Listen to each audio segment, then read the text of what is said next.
in Kansas City for the AFC Championship game. Andre Reed, a good Bills Mafia morning to you, gents. Jim, you first morning, up. Man. You Good bet. morning.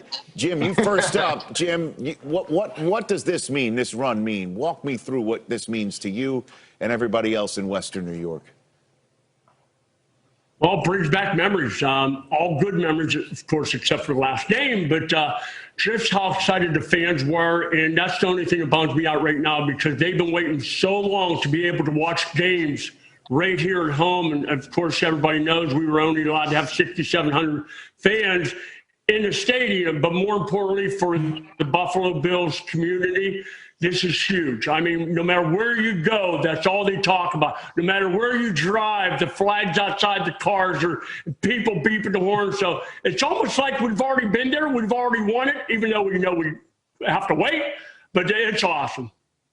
Thurman, give you the floor here. What about you? It's been great, Rich. I mean, obviously living back here in the Buffalo area, man, you can't go anywhere with anybody talking about this team now, and which is very important to the former players. It's been a great community. We've waited for this opportunity for a long, long time. And Rich, I'm just a fan now. I'm loving every moment of it. I'm loving going out in the community and high-fiving all the fans or whatever. But this is great for the organization. I'm so proud of Sean McDermott and Brandon Beane really taking this team to the next level, which it needs to be, because this is a football town, man, and this is what this city needs right now for the Buffalo Bills to be in the AFC Championship and have an opportunity to go back to the Super Bowl, which in Tampa, which was the site of our first Super Bowl. So everybody's pumped and excited about this. And Andre, of all the moves that Thurman was referring to by just mentioning the general manager, Brandon Beane, Stephon Diggs has been an absolute game changer.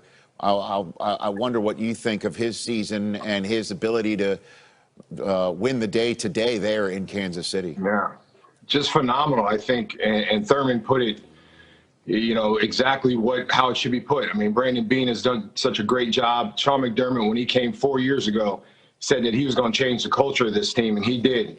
And one player came in, and, Josh has just been phenomenal too, obviously. I mean, he's up in everything, in completion percentage, touchdowns, everything.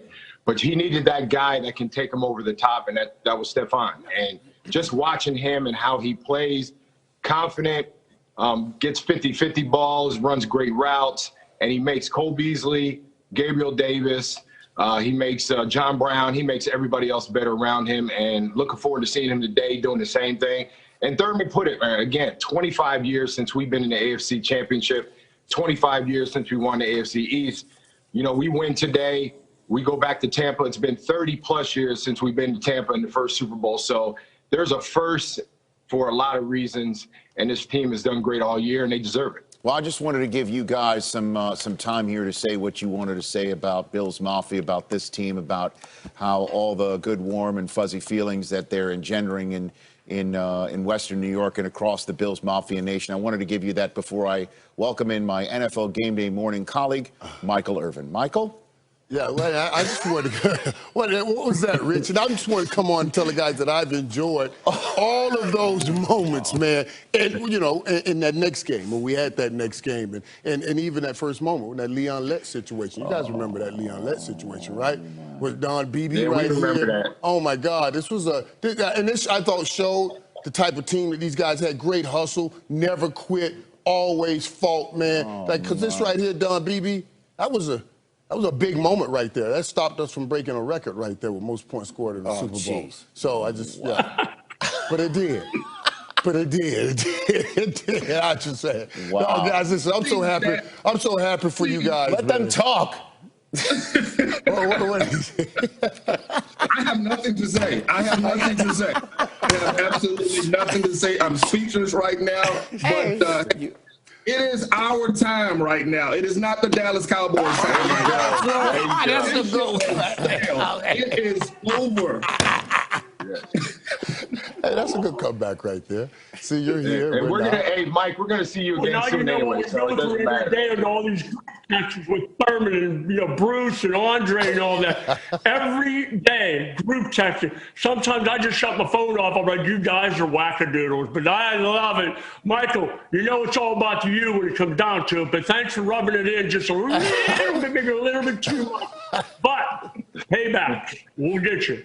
Yeah, it is. Well, man, I mean, if you want, we can talk about what happened last Thanksgiving between the Bills and the Dallas Cowboys. We could talk about that and how that's actually blossomed into what these three guys are talking about today. And if you don't mind, on behalf of Jim and Andre and Thurman, where are the Dallas Cowboys today on Championship Sunday, Michael? Home. Yeah, watching these guys right here talk to us right now. They're home watching this show. So hopefully they get inspired to know that, you know what I mean, they can get back one day and get back soon. So no, seriously, congratulations, man. I can't wait to have that moment that you guys are having right now when my team gets back in here. And then it's on the forefront of the whole town where we relive the things and the moments that we've had. Seriously, guys, congratulations.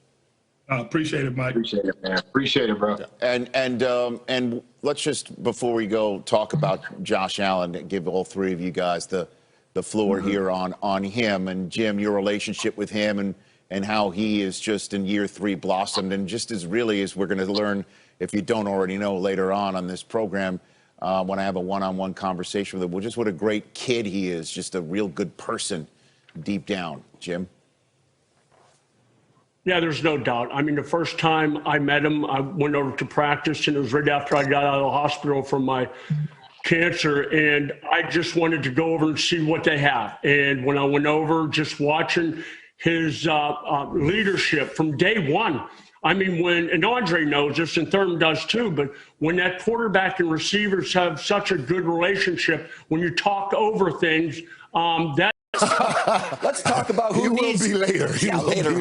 Who needs to step up now for the Bucks today, man? And Coach, here again, you said it earlier. We use this word "step up" and sometimes kind of misdirection here because I'm going to call Scotty Miller here, but Scotty Miller's had a career year, so he has stepped up. 33 receptions, 501 yards, 3 touchdowns. That's a career year. With all of those receivers that they have, it's incredible that he still has a career year. But you heard Tom Brady talking about him at the beginning of the year to say watch for him, and we watched for him, and he showed up. But today is a big day without AB, no AB, and without that weather. Now, yeah, we're seeing deep passes, but also I want him to be able to work that short game because the weather's going to be bad, and be able to get some of those short passes and take it up the field. And for me, guys, it's a guy that's really stepped up throughout the entire playoffs, been the leading receiver for Tom Brady through 2 playoff games at this point. So, well, it must be Mike Evans, right? No, wrong. Well, it's Chris Godwin then. It has to be. No, wrong. Well, his main man, Gronk. Wrong.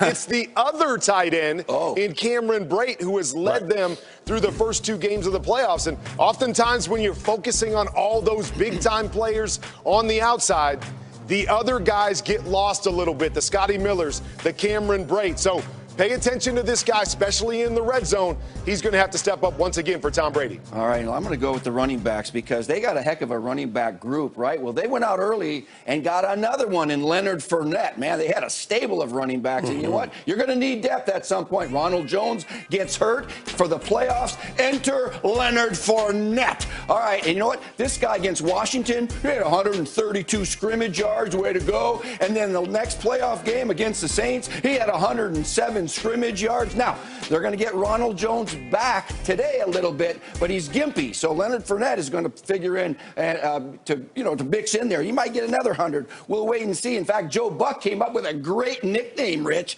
Playoff Lenny. I love nicknames, I don't know if you got a nickname or not for him, but I'm going to send it over to Rich funny and Cynthia you should say for that, pick Steve. 6.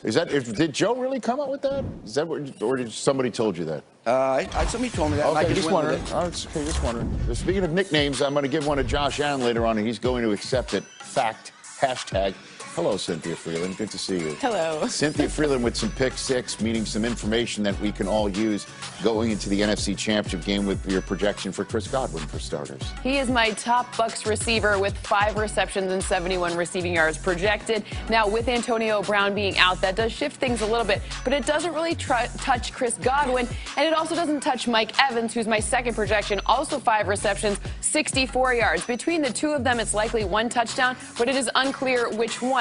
It really is that kind of Scotty Miller, maybe Cameron Brate Gronk thing that really gets the uptick in touchdowns. But on the other side, Davante Adams, that one's a pretty sure thing. 8 receptions, 90 yards. The touchdown is there in that one. Okay, so more than 88 in terms of, well, I'm putting everything together with Michael Irvin.